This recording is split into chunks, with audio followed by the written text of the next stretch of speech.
ایک لڑکی کی خودکشی کا واقعہ۔ دوستوں، میرے شیخ مولانا شاہ ابراہیم صاحب دامت برکاتہم نے اسی مسجد میں بیان فرمایا تھا کہ حیدرآباد دکن میں ایک لڑکی غریب تھی۔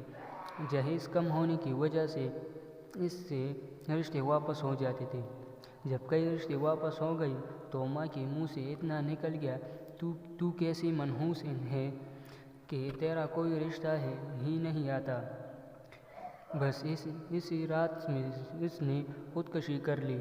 یہ بیان کر کے حضرت رونے لگے تو خود میرے بھی آنسو نکل آئے۔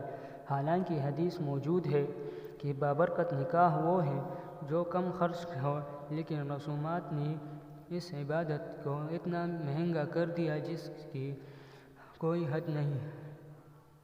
اسی وجہ سے بیٹے والے سود پر پیسے لیتے ہیں اور رشوتیں کر رہے ہیں۔ اگر آج ہم آپس میں طے کر لیں کہ ہمیں شادی بیاہ میں کم خرچ کرنا ہے، ولیمہ بھی سستا کروں، اگر اللہ تعالیٰ نے بہت زیادہ دیا ہے تو زیادہ سے زیادہ 5,000 روپے تک کا کھانا کھلا دوں، ورنہ بزرگوں سے ولیمہ بھی 3-4 آدمی بھی ثابت ہے۔ حیدرآباد میں ایک نیک خاندان نے ولیمہ کیا۔ مسجد میں امام، مؤذن کا خادم، لڑکی اور اس کے باپ دادا سمیت 5 آدمیوں کو بلا لیا اور ولیمہ کھلا دیا۔ کیا ضرورت ہے زیادہ خرچ کرنے کی؟